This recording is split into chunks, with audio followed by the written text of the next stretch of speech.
Amin. Bagi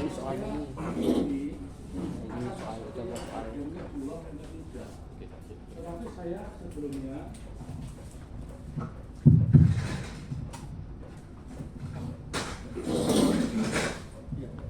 sebelumnya akan memberi yang namanya struktur bagaimana tradisi Katolik selama ini mencerna keilmuan teologi sebagai religious study.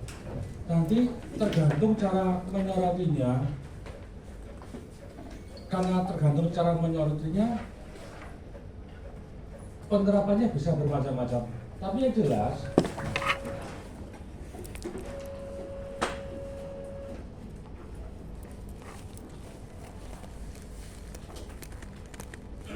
pada mulanya kata teologi itu dalam literatur Yunani berarti hal-hal yang berhubungan dengan kisah dewa-dewi.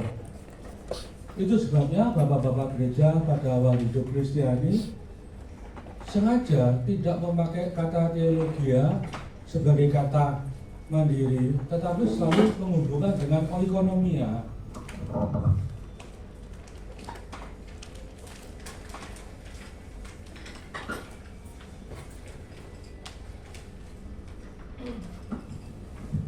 Dasarnya adalah surat Ibrani pasal 1 ayat 1 sampai 3. Pada zaman dahulu Allah berbicara kepada kita dengan perantaraan para nabi. Tetapi pada zaman sekarang Ia berbicara dengan kita dengan atau melalui anaknya sendiri. Dia yang berhak atas tahta, dia yang berhak atas hidup semua manusia dulu. Nah, dalam konteks ini maka kata kunci atau keyword dalam semua perspektif percakapan teologi itu selalu ini. Di sini tuh ada keywordnya adalah relatio. Jadi percakapan para bapak gereja itu selalu menampilkan bahwa dunia atas dan dunia bawah ini tidak pernah terpisah, tetapi ada dalam satu struktur kesatuan dalam yang namanya relasio. Nah, dengan penjelasan teologia dan oikonomia ini, lalu kita bisa memahami bahwa Alkitab bagi orang Kristiani bukan yang disebut pewahyuan ilahi dalam arti literer, tetapi sebuah pengalaman relasio antara dia yang ilahi dengan manusiawi. Mengapa kok seperti itu? Karena buku kita adalah yang disebut buku iman yang masa penulisannya lebih dari 1000 tahun. Memang enggapan pertamanya diperkirakan sekitar tahun 1200 sebelum Masehi itu sudah muncul dalam kalimat-kalimat yang berhubungan dengan kisah asal-usul orang-orang Israel ini. Tetapi peredaksiannya baru terjadi pada abad ke-6 sebelum Masehi pada masa pembuangan Babilonia. Itu sebabnya Bapak Ibu dalam sejarah teks mengenal yang disebut dengan tradisi Yahwista yang menyebut Tuhan Allah, ada tradisi Elohista yang menyebut Tuhan, ada tradisi yang disebut Presbyterian atau tradisi Imanat. Dalam satu kesatuan keseluruhan itu, maka sebetulnya yang mau ditanyakan itu adalah kata pokoknya di sini adalah manusia.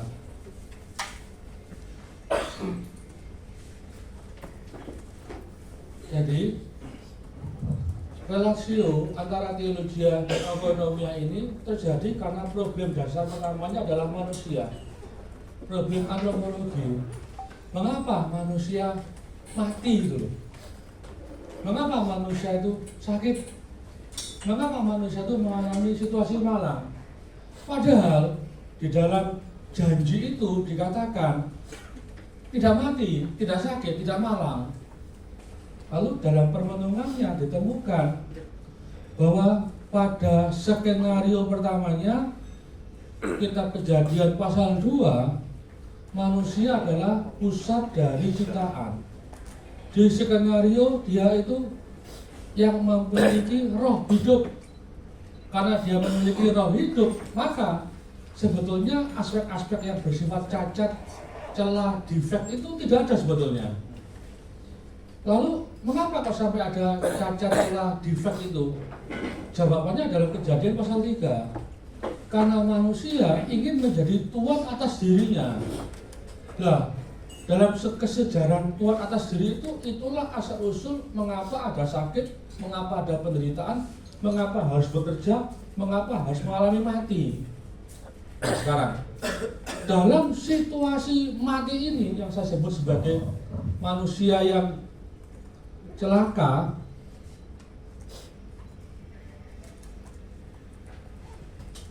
apakah manusia dalam relasi dengan Sang Penciptanya tetap dibiarkan celaka? Jawabannya tidak. Apakah saya dibiarkan itu loh? Tidak jawabannya. Lalu yang kedua, manusia yang celaka ini dicintai.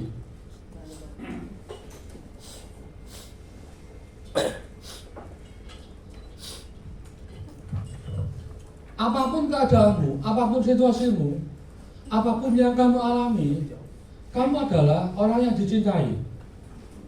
Dalam upaya cinta ini, dalam relasi teologi dan ekonomi ini, lalu kita boleh mengenal kita bagian-bagian. Skenarionya, orang-orang Israel celaka, penindasan orang Filistin.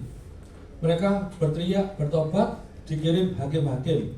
Hakim-hakim sebagai tangan kanan Tuhan yang kuat, dia kemudian menang. Setelah menang, orang Israel tenang. Setelah itu mati hakimnya, lalu balik lagi, terus berdosa lagi. Nah, dalam skenario diputar-putar itu, satu kesimpulannya itu loh.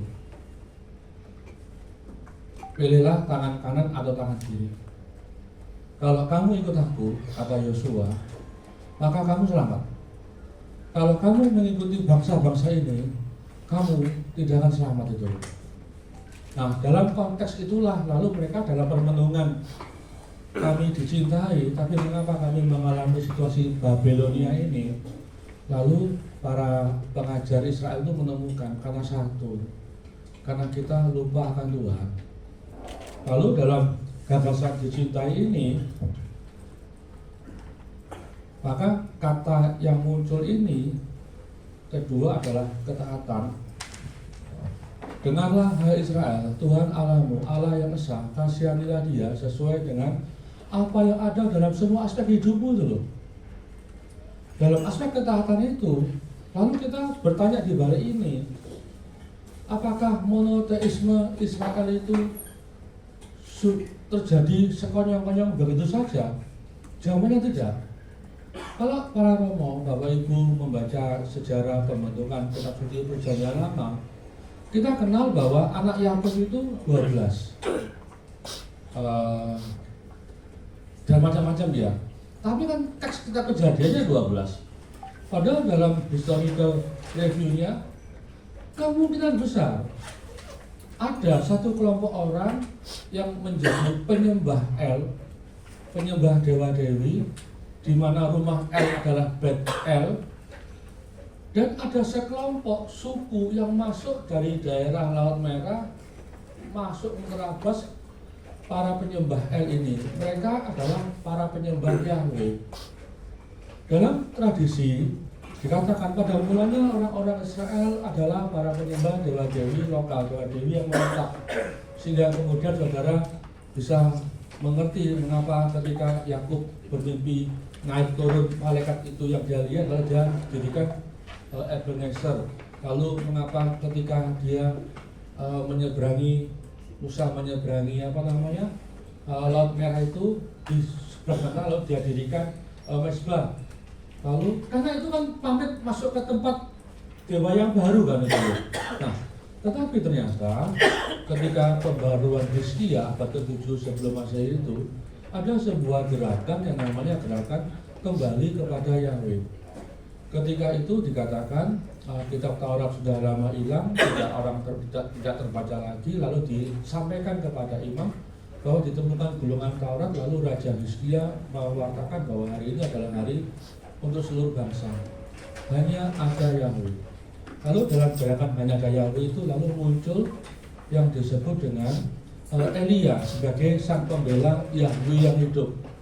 Dalam konteks Elia sebagai pembela Yahweh yang hidup itu, itulah alasannya mengapa Elia tidak mati. Sebab dia adalah pembela Yahweh yang hidup tadi, Allah yang menyertai. Sehingga ketika terjadi yang disebut kanonisasi kitab nabi-nabi dan kitab-kitab Taurat, maka kitab Ulangan menjadi titik yang mengunci semuanya. Dengarlah, Tuhan Allah kita adalah Allah yang esa. Lalu muncul 10 perintah Allah. Nah, dalam konteks ketaatan itu, jawabannya mereka kembali ke kitab 1-2 Raja-Raja dalam kisah sejarah perspektif Elia sebagai sang pembela hidup. Dalam kisah pembela hidup itu, nah sekarang saya masuk dalam tradisi Kristiani. Orang Kristiani awali pertamanya disebut sebagai orang-orang pengikut orang Nazaret. Lalu kita kenal sebagai orang Nasrani. Tapi saya pribadi, kalau saya mengerti teologi, saya nggak mau disebut Nasrani. Kenapa itu loh? Karena ada ceritanya. Pada mulanya mereka ikut ibadah orang Yahudi. Mereka dipandang oleh pemerintah lokal sebagai sekte Yahudi. Tetapi sekitar tahun 80-an, dalam kisah orang yang buta sejak lahir, sudah mulai ada tanda-tanda mereka diusir. Apa tanda-tandanya? Bapak ibu orang yang buta sejak lahir itu kan dipanggil, apakah benar ini anakmu? Benar anak saya? Siapa yang menyembuhkan? Tidak tahu. Tanyalah sendiri, karena umurnya sudah dewasa, dia bisa menjawab untuk diri sendiri. Karena dikatakan karena mereka takut kepada orang-orang Yahudi yang akan menghukum mereka yang menyebut Yesus sebagai Mesias. Dalam konteks Yesus sebagai sang Mesias itu ada pembacaan ulangnya. Dalam kisah Injil Lukas di Emmaus, ketika ada 2 orang, Kleopas dan temannya, lalu tiba-tiba ada satu yang datang masuk. Saudara, apa yang terjadi sehingga mukamu menjadi muka yang muram? Kami sedang ngomong-ngomong tentang siapa?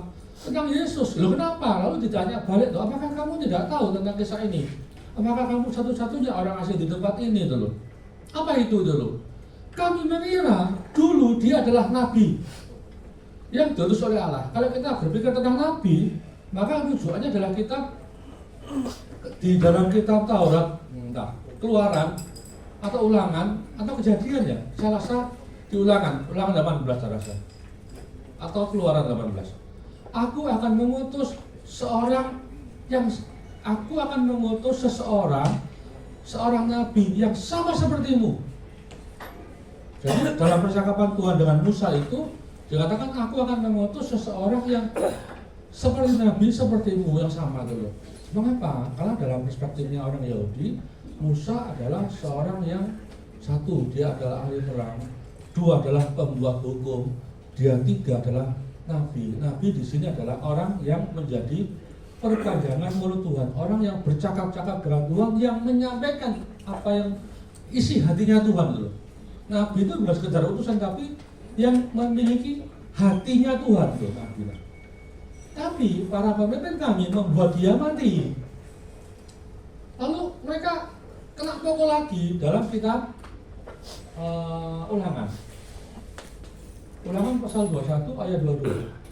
Kalau ada di antara kamu yang matinya mati digantung di salib, maka harus segera diturunkan. Sebab orang itu matinya mati terkutuk gitu. Faktanya Yesus mati digantung di salib, dia terkutuk dulu. Lalu dalam mati yang terkutuk itu kemudian mereka bertanya, tapi mana mungkin kalau dia terkutuk? Karena dia berkuasa atas perkataan dan perbuatannya dulu. Lalu dalam konteks percakapan Emmaus itu, kemudian orang Kristiani menarik ulang dalam kalimat yang mengatakan, hai kamu orang-orang bodoh dulu. Apakah kamu tidak mengerti isi kitab-kitab Taurat dan kitab nabi-nabi? Bapak Ibu, dalam struktur kitab suci Yahudi, pembagiannya sekarang itu tanah, Taurat, Nebi'im, dan Ketubim. bagian terakhir yang namanya Ketubim, kitab tidur lagu-lagu kebijaksanaan baru dikanonisasi sekitar tahun 130 Masehi di Yamnia. Itu pun karena ada perkaranya, karena orang-orang Kristiani mengklaim semuanya milik dia gitu loh. Karena orang Kristiani pakai Septuaginta. Septuaginta adalah terjemahan bahasa Yunani dari teks bahasa Ibrani yang kemudian menjadi teks standarnya orang Kristiani untuk seluruh ibadah liturgi. Nah sekarang kalau begitu teks kitab suci kita itu ada dalam konteksnya liturgi. Ingat kata liturgi berarti ibadah bersama, kerja bakti, kerja bersama, hormat bakti kepada siapa? Kepada Theos ini, kepada Tuhan. Jadi kalau teks kitab suci itu dibacakan, itu ya langsung karena sabda itu berdaya, maka semua yang dibaca itu cuk terjadi gitu loh. Jadi di benak mereka yang berliturgi dalam kesadarannya pada waktu itu. Nah, ketika teks dibacakan, maka dalam mindset orang-orang di mana dikatakan inspirasi, maka ketika teks dibacakan pada saat itu kisah terjadi lagi. Karena konteksnya liturgi bukan cuma bacaan ulang, bukan cuma penenangan kisah, bukan cuma, tapi memang menghadirkan dengan segala macam aspeknya dulu. Nah dalam konteks liturgi itu maka orang-orang Yunani, orang-orang Kristiani memakai Septuaginta. Lalu mereka mengatakan apa yang kami nyatakan ini ada semuanya dalam teks ini. Teks ini adalah teks yang berdaya. Karena apa? Nah sekarang, hai kamu orang-orang bodoh, mengapa kamu tidak mengerti apa yang dikatakan oleh kitab nabi-nabi dan kitab Musa? Lalu mereka mendengarkan dia mengajar. Dalam peristiwa mereka mendengarkan mengajar itu, hati mereka berkobar-kobar. Tetapi barulah ketika dikatakan, hei saudara, hari sudah malam, marilah singgah ke tempat kami. Dan dalam keramaan orang-orang Beduin, lalu makanan diaturkan sebagai bagian dari keramahan relasio ini. Maka saudara dikatakan ia mengambil roti, mengucap syukur dan mengangkatnya cuk gitu loh. Maka terlihat. Lalu mereka kaget. Bukankah hati kita berkobar-kobar ketika dia menjelaskan seluruh isi kitab nabi-nabi dan kitab Taurat gitu loh. Omong-omongan, tapi mereka tidak terkoneksi, tidak paham, tidak mengerti isi hati jiwanya karena mereka fokus gitu loh. Tapi ada satu koneksi yang menghubungkan peristiwa ini dengan peristiwa Kristiani adalah mengambil roti, mengucap berkat dan memecahkannya. Lalu Ekaristi menjadi sebuah pintu masuk yang menjelaskan relasi ini. Jadi keterangannya ketika teologia itu adalah sebuah permenungan, sebuah kisah, sebuah cerita tentang yang disebut dewa-dewi Yunani oleh orang Kristiani, diberi oikonomia yang mengatakan bahwa ceritamu, cerita di atas langit, tidak ada hubungan dengan kami, tetapi cerita kami adalah cerita tentang. Nah, Injilioris mengatakannya gini, karena begitu besar kasih Allah akan dunia, maka ia merelakan putranya yang tunggal, agar mereka yang percaya kepadanya beroleh selamat dan hidup. Aku menarik mereka agar mereka beroleh hidup yang penuh dari kesempurnaannya. Sehingga dalam kisah cinta ini kita bisa paham mengapa orang Kristiani tetap mengalami hidup agung. Kuat seperti mautlah cinta itu.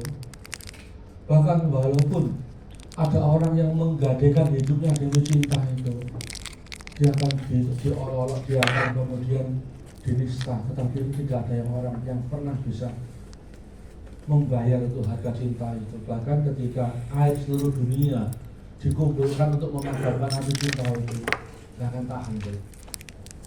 Untuk mengatakan bahwa cinta yang total paripurna itu muncul dari sebuah ketaatan. Nah, lalu dalam kisah itu kitab Nabi Yesaya menjadi sangat dominan. Kalaupun kamu semua dilupakan itu loh, kalaupun ada seorang bayi yang dilupakan oleh ibunya, yang dalam seharusnya nggak ada. Tetapi kalaupun ada, aku tidak akan melupakan kamu. Dalam kisah Yesus ketika dia menangisi Yerusalem, Yerusalem, Yerusalem. Kalau kamu tahu apa yang akan terjadi dalam hidupmu, kamu tahu pada siapa kamu lari dan kembali gitu. Tapi cinta itu kemudian dibalas dengan kematian. Nah, dalam titik kematian itu orang Kristiani mencoba untuk memahami, mengerti mengapa dia mati itu. Mati itu apa itu? Di sini mati adalah sebuah celaka. Tapi dalam peristiwa taat ini mati itu apa? Lalu dalam Yesaya 52, 53 dikatakan kisah tentang hamba Yahweh. Tak seorang pun ingin melihat wajahnya. Keelokan raut paras mukanya hancur. Bilur-bilurnya membuat kita jijik memandangnya. Tetapi karena bilur-bilurnya itu dalam surat Petrus yang pertama kita disembuhkan. Lalu kalau begitu sekarang matinya Yesus ini matinya siapa gitu loh. Nah saudara, ini yang membuat orang Yahudi tersinggung, panas hatinya.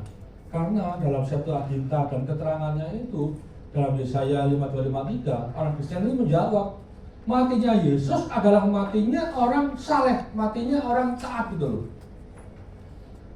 Kalau dulu dalam kitab Kejadian pasal 3 manusia mati karena memutuskan diri dengan Allah, maka dalam kisah Yesaya 52:53 hamba yang taat itu beroleh hidup karena dia absolut total taat. Dalam Hosea pasal 6 ayat 2 dan 3 dikatakan begini, Ia membiarkan kita dalam luka-luka kita dan kita masuk ke dalam kematian. Tetapi pada hari ketiga orang yang benar itu akan dihidupkan. Lalu mereka mengatakan, oh iki tibake kuncine. Sehingga ketika Maria Magdalena dia bertanya, di mana engkau menyembunyikan guruku? Dia pikir jenazah Yesus disembunyikan. Baru ketika sosok itu berkata Maria, saudara, persis seperti kalau kita melihat gambar komputer itu langsung benaknya Maria lalu dalam memorinya cuma ada satu suara yang seperti itu suaranya tuh. Lalu dia ingat kabuli Yesus. Jadi pengalaman Paskah itu hanya bisa terjadi, hanya bisa dialami oleh orang-orang yang punya pengalaman relasio ini dengan Yesus yang taat, dengan Yesus yang dalam ketaatannya hidup. Dan itu diverifikasi oleh kitab Nabi-Nabi, dalam hal ini kitab Yesaya, Hosea, dan semua yang mengatakan tentang zaman akhir itu. Mengapa?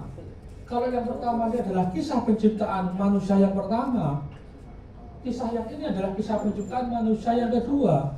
Sehingga Bapak Ibu Saudara bisa paham mengapa di dalam Injil Yohanes ada perjamuan Kana.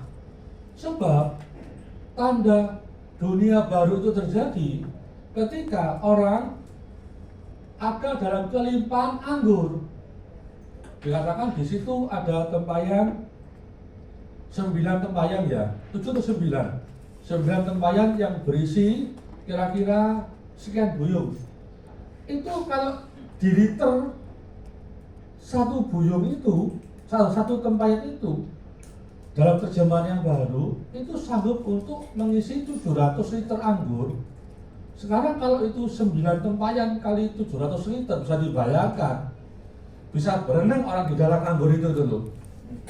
Dan ketika orang itu mabuk, maka mabuk yang ilahi dalam kisah para rasul dikatakan ini masih jam 9 pagi. Tidak mungkin mereka mabuk kan? Karena orang mabuk itu pasti malam hari itu loh. Lalu dari mana mereka bisa ngomong? Kelimpahan anggur, datangnya Roh Kudus, lalu angin yang bertiup dan jeder suara yang keras, itu tanda dunia baru, penciptaan baru. Manusia yang baru, lalu dalam ketaatan ini diciptakan untuk apa? Tujuan terakhirnya serupa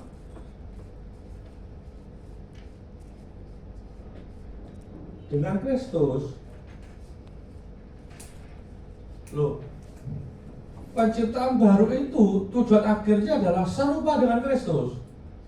Kalau serupa dengan Kristus, maka apa dampak dan efeknya?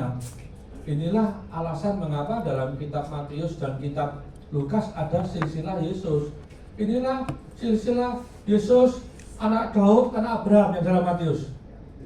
Nah, yang dalam Lukas dibalik toh, sampai anak Allah yang terakhirnya. Untuk apa? Dengan kata Daud, maka Lukas pasal 4, jadi Matius mengkonfirmasi Lukas, Roh Allah ada padaku. Pada saat kalian mendengar teks ini, maka pada hari inilah digenapi teks ini. Roh Allah ada padaku. Yesus menyatakan dirinya sebagai Sang Mesias, pasal 4. Dalam panggilan kemesiasan ini, maka dalam Mazmur pasal 2 dikatakan, mengapa rusuh bangsa-bangsa? Sebab hari ini kau jadikan anakku, gitu loh. Dalam indikasi-indikasi itu orang Kristen ini langsung mengatakan, oh, jawabannya ini. Siapa yang datang ke kita? Bukan orang lain, dia adalah anak Allah yang menjadi manusia, gitu loh. Mengapa? Sebab di dalam pewartaan kitab Nabi Yesaya, kalau Anda baca dalam liturgi masa Advent setelah tanggal 16 Desember, jelas dikatakan bahwa akan datang di rumah Daud dia yang mempunyai hidup sebagai manusia. Bukan cuma sabda, bukan cuma indikasi simbol, tapi manusia hidup dulu. Yesaya. Itulah sebabnya mengapa teks kitab Nabi Yesaya tidak pernah boleh digantikan dalam pengajaran Katolik kita. Sebab dia mengkonfirmasi seluruh kisah Prapaskah dan kitab Abel. Lalu orang-orang Ibrani membantah,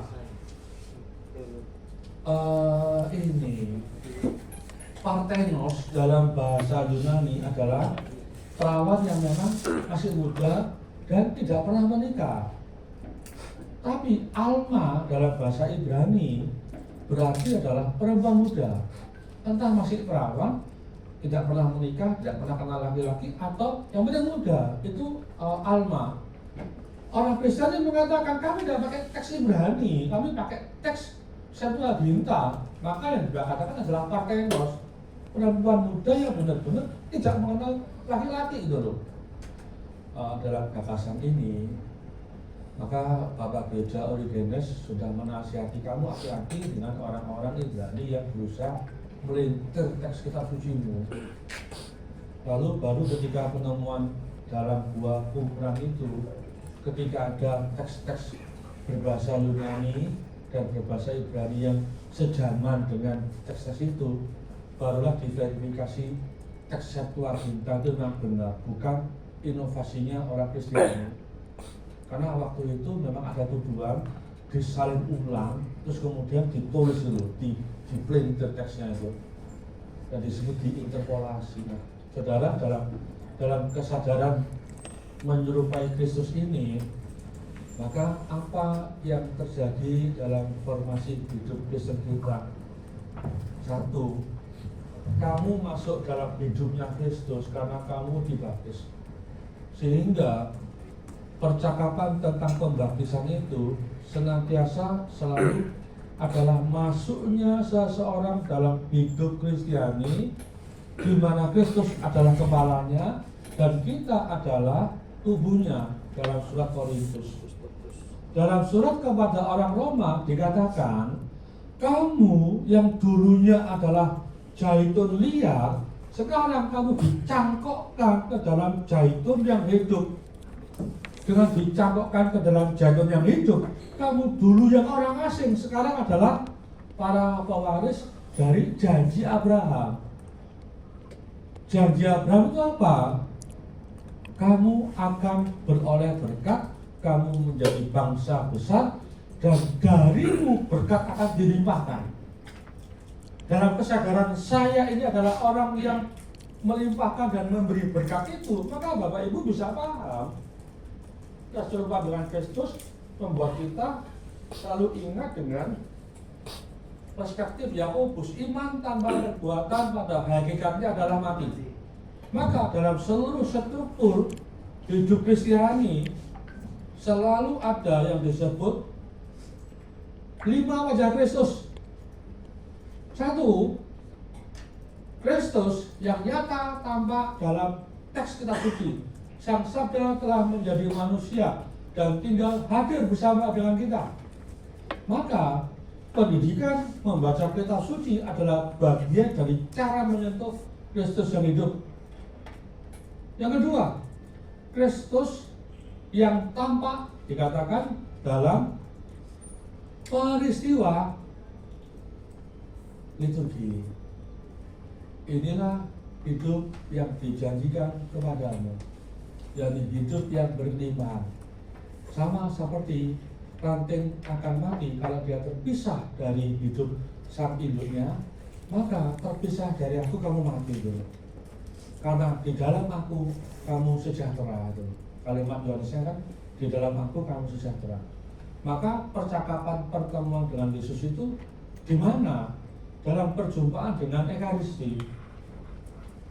Sehingga dalam semua perspektif refleksi liturgi kita, Katolik harus melahirkan gairah semangat cinta Ekaristi, cinta kitab suci, cinta Ekaristi. Nah, yang ketiga, wajah Kristus itu tampak ketika kita membaca merenungkan kisah para rasul. Saulus, Saulus, mengapa engkau menganiaya aku? Maka ketika Saulus bertanya, siapa kamu Tuhan? Akulah Yesus yang kamu aniaya. Padahal faktanya Saulus itu menganiaya orang-orang yang menyebut diri sebagai pengikut jalan Tuhan. Ingat, waktu itu belum disebut Kristen, tetapi pengikut jalan atau pengikut jalan Tuhan. Lalu dalam pergulatan batinnya dikatakan Saulus berpuasa 3 hari 3 malam, matanya buta, sampai kemudian dia dilayani oleh siapa namanya si Ananias. Ananias ada di sana di Yope, seorang yang bernama Saulus. Wih, Tuhan, bukankah orang itu yang menganiaya kita itu loh? Wis ora, harus mlaku ora wae lah. Lalu ditumpangi tangannya, kemudian Saulus saudaraku, Tuhan Yesus berbicara bahwa kamu akan hidup itu loh. Lalu Saulus melihat, kalau begitu wajah Kristus tampak di dalam gereja.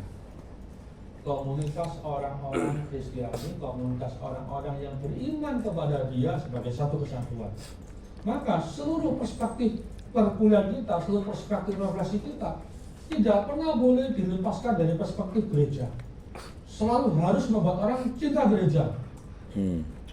Dalam hal ini, gereja yang hidup berarti lingkungannya, berarti parokinya, dan berarti kuskupannya, berarti dimanapun dia dikatakan, di mana 2-3 orang berkumpul di dalam namaku, aku ada di situ gitu loh. Maka memang tema komunitas basis atau ecclesial based community menjadi tema yang sebetulnya bisa diangkat sebagai kekuatan atau kekasan kurikulum yang akan dibangun di tempat ini. Ketika kalau saudara Bapak Ibu melihat struktur lokal tempat ini adalah struktur bersuku-suku, berkampung-kampung dengan rumah panjang sebagai satu komunitas inti itu, kita bisa mengatakan ecclesial basis community itu pertamanya yang muncul dalam rumah panjang, rumah betang orang-orang kaya itu satu keluarga besar itu. Nah, Bapak Ibu, yang keempat sekarang, dalam Matius pasal 25, ketika dikatakan kisah akhir zaman, hai hamba-hamba yang baik, terimalah apa yang disediakan bagi kamu. Ketika aku sakit, kamu menolong aku. Ketika aku lapar, kamu beri aku makan. Ketika aku haus, kamu beri aku minum. Kapan itu Tuhan? Lalu dalam pasal 25-40 dikatakan, apapun yang kamu kerjakan bagi saudaraku yang paling hina ini, kamu kerjakan bagi aku. Sehingga saudara semua, ketika saudara kemudian bertanya, Yesus yang tampak ini siapa dalam 4 wajahnya? Jawabannya, Yesus yang tampak dalam wajah orang miskin, orang yang menderita, orang yang malang. sehingga dikatakan sebagai sebuah profil manusia Kristiani yang holistik itu, yang serupa dengan Kristus itu adalah yang bertumbuh dalam 4 kesaksian ini: cinta, kitab suci, hidup dalam pengalaman sakramental, dalam kebersatuan dengan gereja lokal dan universal, dan dia punya kontribusi dalam masyarakat hidup di sekitarnya. Nah sekarang, apa manfaat dari perspektif yang seperti ini? Sekarang saya omong tentang pastoral counseling. Dari perspektif Katolik, pastoral counseling adalah sebuah kisah tentang pengalaman rahmat orang-orang yang dicintai. Saya tidak pernah sepakat dengan Abraham Maslow sebagai sebuah teori. Karena Abraham Maslow adalah sebuah kisah tentang kematian manusia. Level yang pertama, tercukupinya kebutuhan diri. Level kedua, tercukupinya kebutuhan sosial. Level ketiga, tercukupinya kebutuhan emosional. Level keempat, aktualisasi diri. Di titik itu sebetulnya kisah Kejadian pasal 3. Manusia mati karena dia ingin jadi dirinya sendiri itu. Maka kalau saudara mau menerapkan Abraham Maslow, harus diberi tambahan menjadi serupa dengan Kristus itu. Kisah manusia adalah kisah orang yang dicintai. Kisah manusia adalah kisah tentang wajah gambar Allah sendiri. Maka psikologinya adalah psikologi yang bersifat konstruktif transformatif, psikologi yang bersifat apresiatif, di mana kita tidak berbicara tentang orang-orang yang sakit, tetapi kita berbicara tentang orang-orang yang dari daya dirinya diberi Tuhan, dia dicintai dan dia beroleh berkat itu. Dalam perspektif itu, maka pastoral counseling senantiasa adalah pastoral yang membawa hidup di situ atasannya. Kalau pastoral counseling adalah pastoral yang membawa kepada hidup, maka apa perspektif dari pastoral ini? Sekarang kita pastoral saja. Maka perspektif dari pastoral adalah senantiasa mereka yang merawat dan memelihara kehidupan.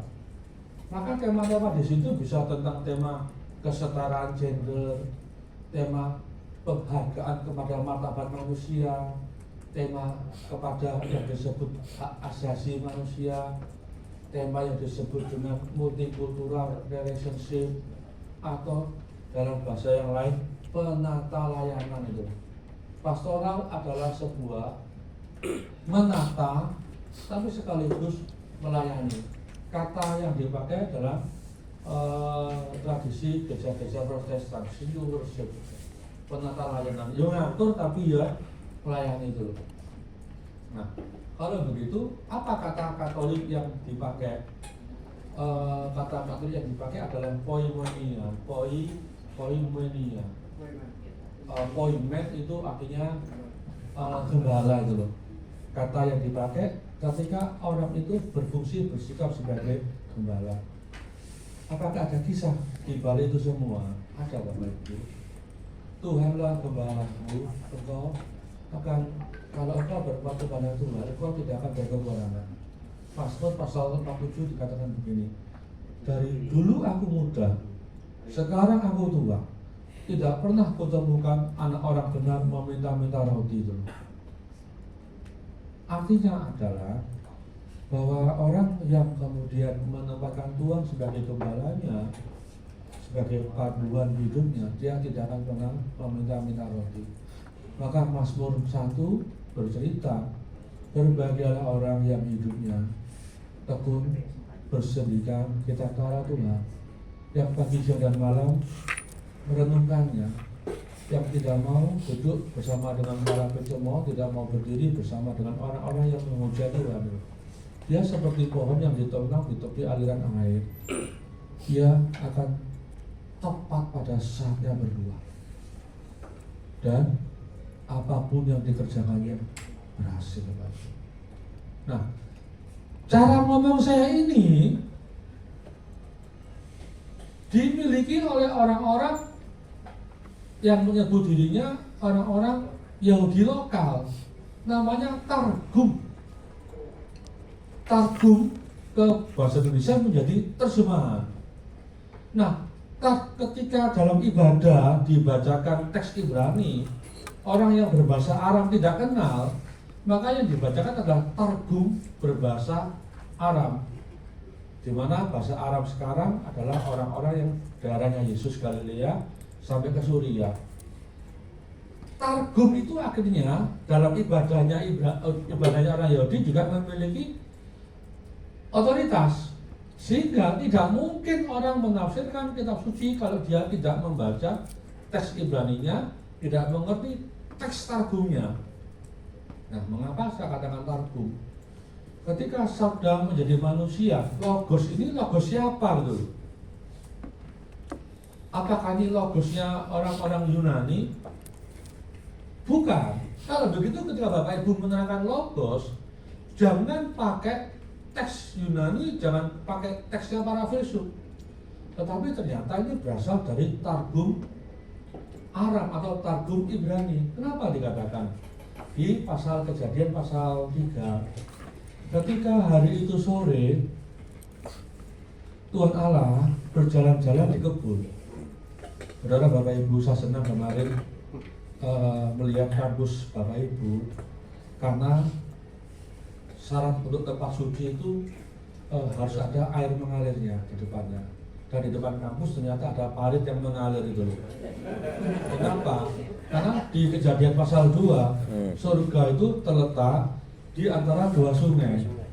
Sekarang saudara bisa paham ya, mengapa STFT Widya Sasana diletakkan di tepi sungai Petro?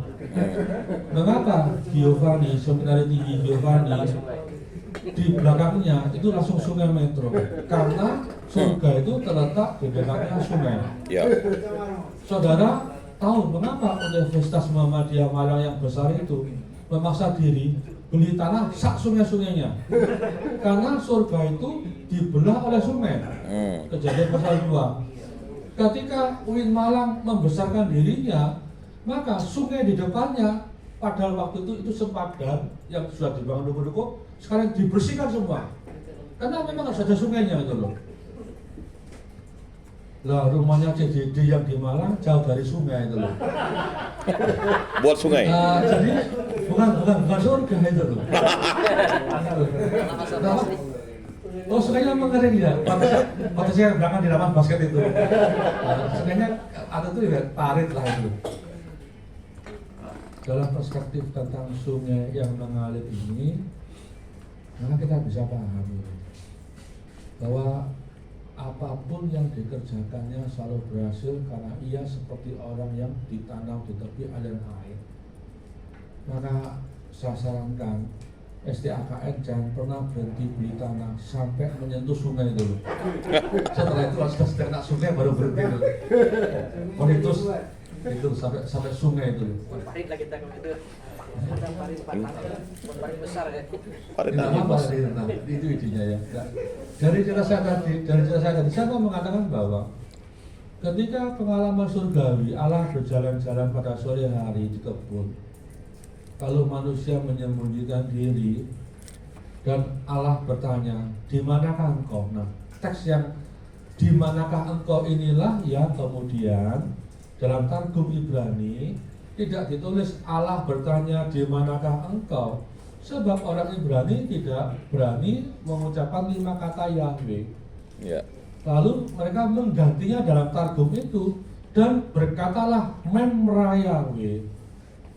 Memra itu dalam bahasa lain dabar, dalam bahasa logos. Jadi yang sampai ke manusia itu bukan substansi inse Yahweh sendiri, tetapi sabda yang berasal dari Yahweh tadi.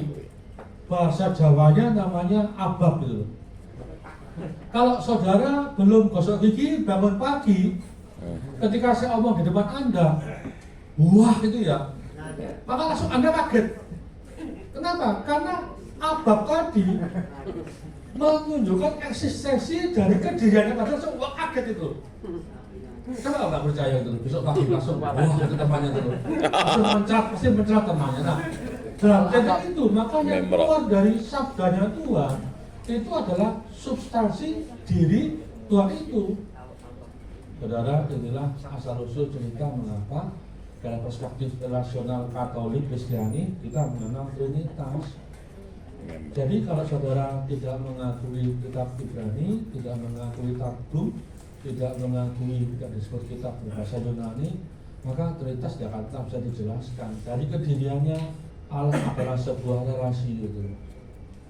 Jadi ada namanya relasio intra trinitaris, Bapa, Putra, dan Roh Kudus, di mana idenya adalah saling merasui, perikoresis atau circumcessio dalam kristologi.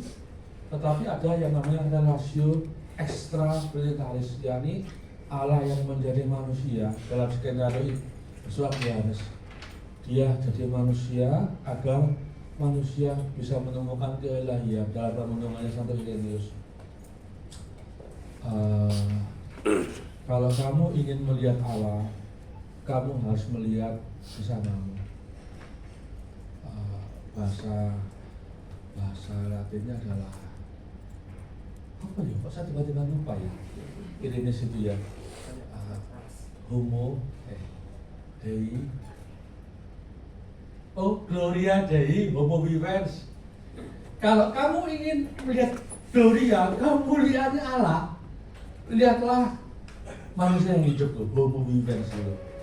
Jadi dalam skenario ini Bapak Ibu Saudara, saya kemudian bisa menerangkan seluruh strukturnya ke arah mana formasi teologi kita, sumbernya, tengahnya, dan akhirnya. Dalam kasih kepada Allah itu terwujud dalam satu, cinta kepada suci, dua, penghayatan sakramental, tiga, kebersatuan dengan gereja, empat, dalam kesaksian kita kepada hidup bermasyarakat. Sehingga dalam struktur itu senantiasa jangan pernah dilupakan aspek kemasyarakatannya, aspek kegerejaannya, aspek pembangunan dirinya. Nah, Bapak Ibu semuanya sekarang setelah mengenal tujuannya adalah keserupaan dengan Kristus, maka kalau ada ditanya di titik ini, di mana perbedaannya dengan tradisi Protestan? Protestan hanya mengambil satu tradisi kisah kitab suci, dua, persatuan sakramental itu dalam perjamuan yang hanya simbolik itu. Hanya itu saja. Karena apa? Dalam tradisi Protestan tidak ada seorang pun yang bisa menghitung-hitung ganjaran dirinya. Meskipun Bapak Ibu berbuat amal kesalehan seperti apapun juga, kebaikanmu kalau ditimbang tidak pernah bisa lebih berat daripada beratnya angin dulu. Tapi mengapa orang Katolik masih tetap berbuat kebaikan? Jawabannya karena saya mengikuti teladan guru saya. Saya masih ingat dosen saya Romo Susilo dalam pelajaran kosmologi waktu itu bercerita, kalau nanti seandainya saya mati tidak masuk surga, Yesus akan saya kejar dengan saya bawa ke sabit gitu loh. Kenapa? Saya sudah jadi Romo, kok gak kasih surga itu, tak kejar pakai arif kan gitu. Jadi dalam perkara itu bagi orang Katolik, ganjaran itu bukan perkara saya itu loh. Yang penting saya ikut Yesus lah, apapun yang terjadi saya tidak ngurus itu loh. Dapat surga ya nggak apa-apa, dapat neraka ya nggak apa-apa, yang penting bersama Yesus itu. Mantap. Suatu kali ada seorang yang mati, lalu ditawari. Ketika mati dia dikasih kesempatan oleh Santo Petrus, kamu tidak langsung tak hukum, kamu tidak masuk pengadilan surgawi, kamu tak kasih kesempatan studi tour dulu. Hari pertama dia dikasih studi tour masuk ke surga. Isinya nyanyi terus, latihan kur terus, susah terus gitu loh, bosen gitu. Lalu hari kedua dia dimasukkan pergi ke neraka. Di neraka pesta, di neraka itu apapun menyenangkan, menggembirakan. Lalu saat pulang dia ditanya, kalau begitu mau pilih di mana ya itu? Dijawab, masuk neraka saja. Ketika masuk neraka itu terjadi apa? Dia dihukum, disiksa, bernyala-nyala, dia berteriak kepada Petrus, mengapa yang saya alami kok tidak sama seperti yang kemarin jadi tur? Lalu dijawab, iklan bro selalu mengasihkan itu loh. Dalam gambar seperti itu. Idenya adalah ini. Karena percakapan Kristiani Katolik Iklan, tidak bro. pernah berbicara tentang pahala, ganjaran ataupun reward, limpah tidak. Percakapan Kristiani selalu adalah percakapan tentang menjadi serupa dengan Dengan Kristus. Nah, sekarang dalam pembagian itu kita bisa lihat tradisi Katolik kalau begitu bagaimana mengaturnya.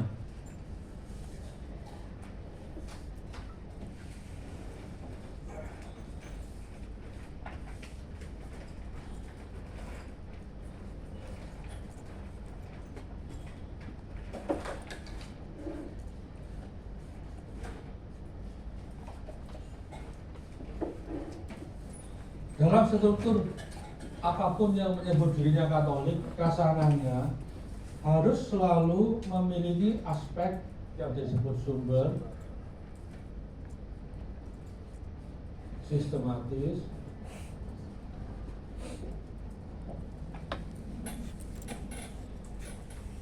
praktis.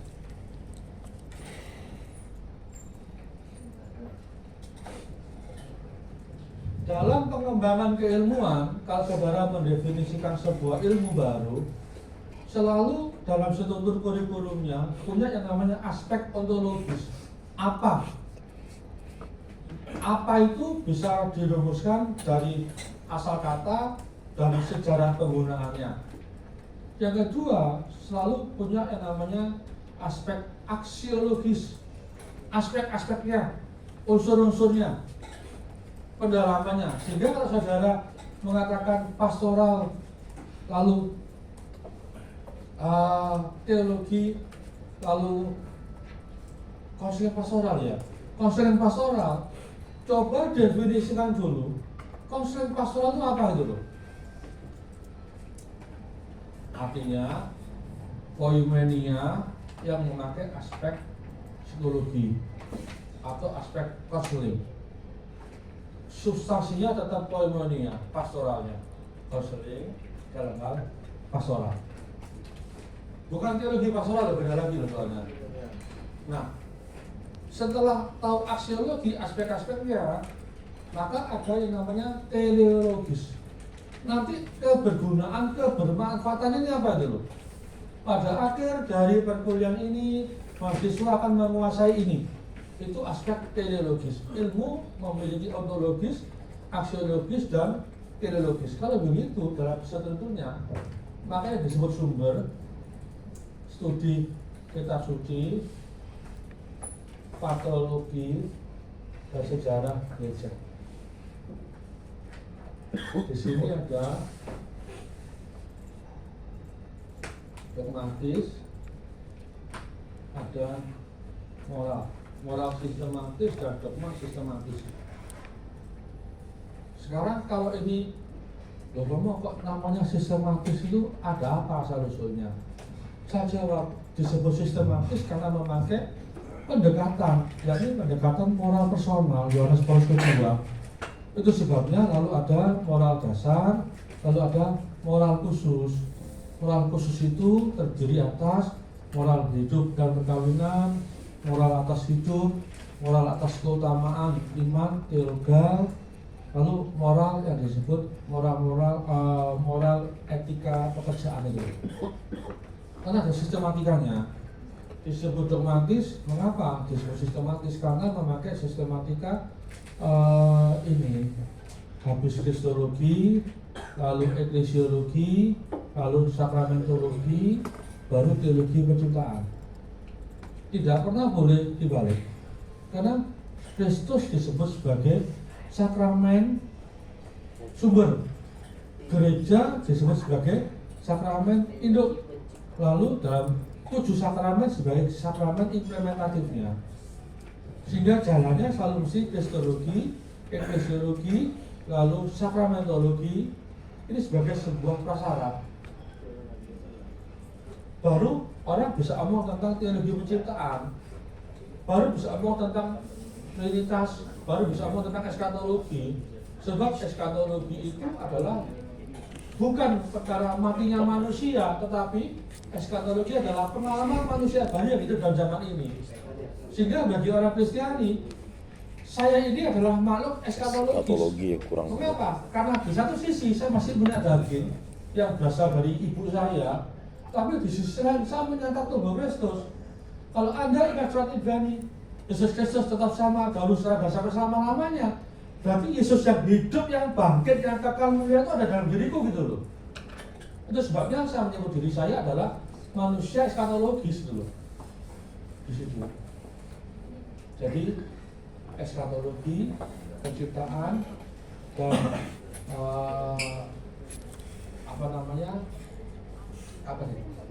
teologi eskatologi, penciptaan, dan Trinitas tidak pernah boleh diberikan sebelum semua teks kitab suci selesai. Semua teks dari teologi selesai. Itu sebagai rangkumannya.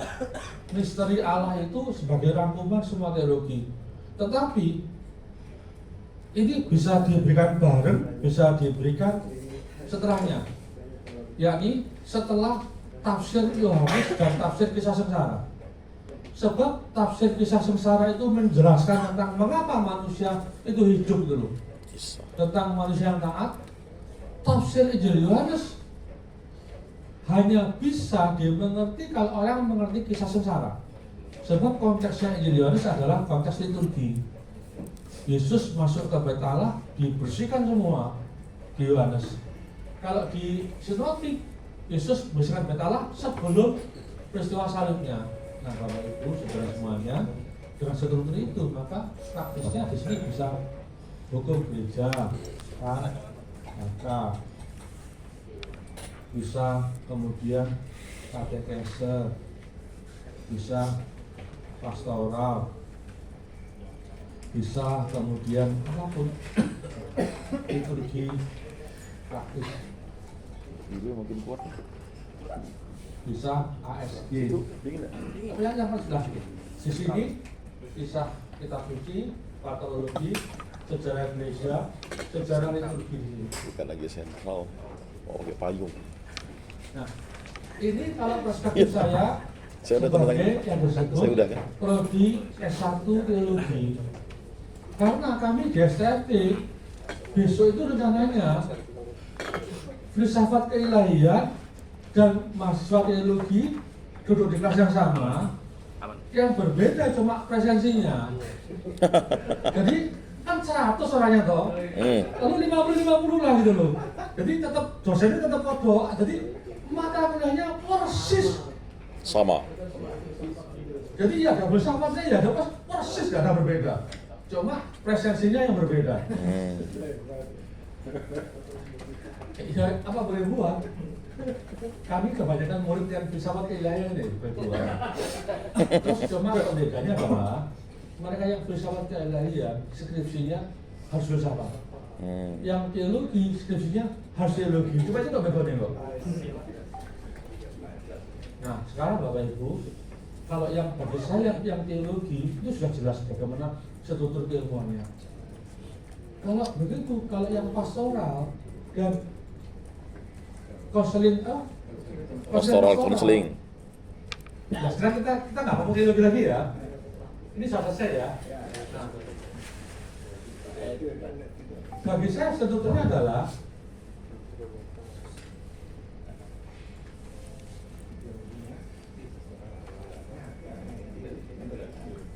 kata kuncinya selalu kan pastoral toh, poimen kan.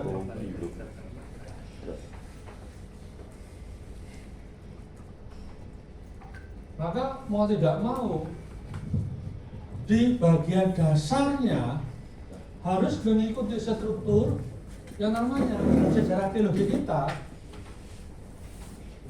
Ada kitab kuncinya, ada tradisinya, ada kemudian magisterium, kemudian kontemporer. Nah,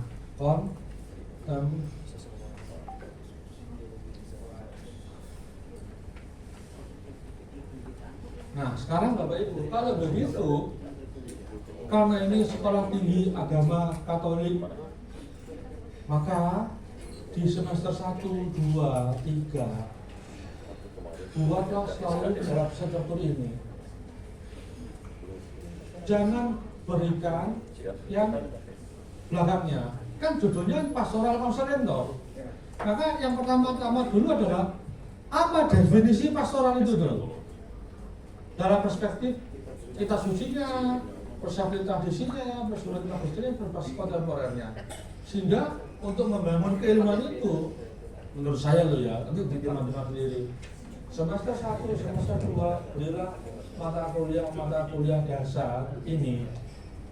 Kitab suci, sejarah gereja, kemudian jadi kitab sucinya lengkap. Kami di Malang beri lengkap. Gereja lengkap itu dalam artian apa namanya? Ada Tauratnya, ada nabi-nabinya, ada ketubuhnya. Lalu yang untuk perjanjian baru ada sinoptiknya, ada Injil Yohanesnya, ada Lukas Paulusnya, ada surat-surat rasuli.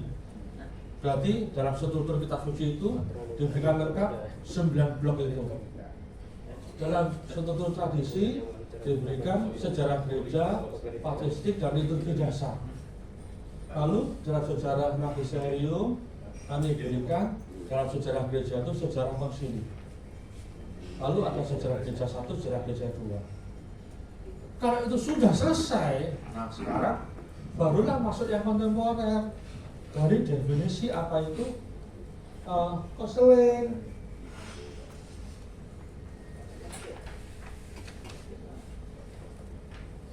Nah, kalau apa itu konseling, maka strukturnya sama.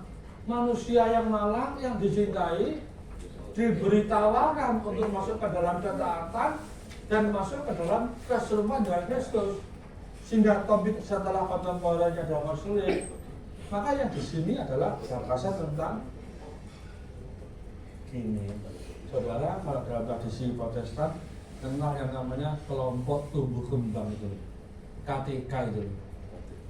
Dalam kelompok tumbuh kembang itu basisnya adalah Bible Study, di mana dalam kelompok tumbuh kembang dasarnya adalah peer group counseling, sesama teman, sharing dan seterusnya. Dalam istilah kita tidak memakai istilah kelompok tumbuh kembang, tetapi kita memakai gagasan berjalan bersama, atau saya memakai di sini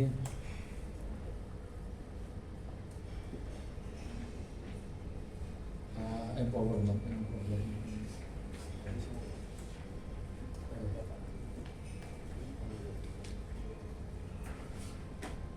Nah, Bapak Ibu, kalau Anda mencari gagasan empowerment, di mana pembandingnya? Coba lihat nama-nama mata kuliah yang ada di Salatiga dalam jurusan ekonomi yang namanya ekonomi studi pembangunan.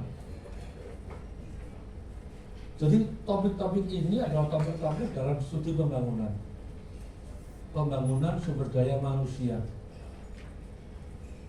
Kalau itu topik-topik studi pembangunan sumber daya manusia, maka ada di dalamnya tentang psikologi yang bersifat positif, ada yang di dalamnya psikologi perkembangan, ada yang di dalamnya yang disebut dengan society dan masyarakat dan seterusnya. Intinya gini, bagian yang bersifat khusus konselingnya ini tolong diberikan setelah semester 3 atau paling tidak di tingkat 2 lah gitu. Atau di tingkat dasarnya beri dulu yang materi dasar ini. Nanti di penguncinya loh ya, barulah beri yang bagian terakhirnya.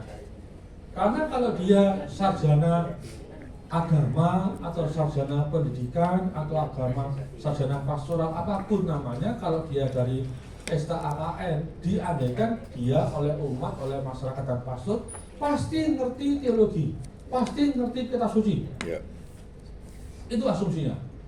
Nah, dengan keterangan itu saudara Bapak Ibu bisa tahu nanti yang penting kuliah Injil Yohanes, kisah sengsara, dan kisah nabi-nabi letakkan di belakang.